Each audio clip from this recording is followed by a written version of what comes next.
Hello guys, welcome back to our channel. So మన గోపీచంద్ గారి Golimaar cinema ఏదైతే ఉందో ఆ సినిమాని రిలీజ్కి అయితే ప్లాన్ చేస్తున్నారనమాట. మ్యాక్సిమం ఈ మంత్లోనే రిలీజ్ చేసే అవకాశాలు ఉన్నాయని మనకైతే బయట టాక్ అయితే వినిపిస్తుంది. సో నిజంగా గోలీమార్ సినిమా మంచి మాస్ మూవీ అనే చెప్పాలి. పూరి జగన్నాథ్ గారి సినిమా ఎలాగుండాలో అలాగుంటది. పర్ఫెక్ట్‌గా ఉంటదనమాట. అండ్ మన గోపీచంద్ గారి యాక్టింగ్ గురించి చెప్పుకోవాలి. నిజంగా డైలాగులు ఒక్కొక్కటి వదులుతారు. మామూలుగా వదలరనమాట. సో నిజంగా చాలా బాగా చెప్తారు డైలాగులు మాత్రం. అండ్ చాలా మంచి యాక్టింగ్ అయితే ఉంటుంది గోపీచంద్ గారి సైడ్ నుంచయితే. అండ్ ప్రతీదీ చాలా బావుంటదనమాట. ఫైట్‌లు గానీ, డైలాగులు గానీ, పాటలు గూడా పర్లేదు బానే ఉంటాయి.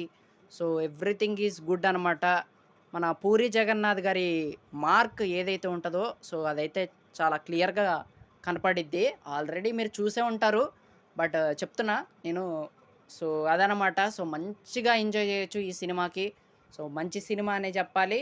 సో ఈ సినిమానైతే రిలీజ్ చేయబోతున్నారు. సో ఈ మంత్‌లోనే. సో చూద్దాం మరి.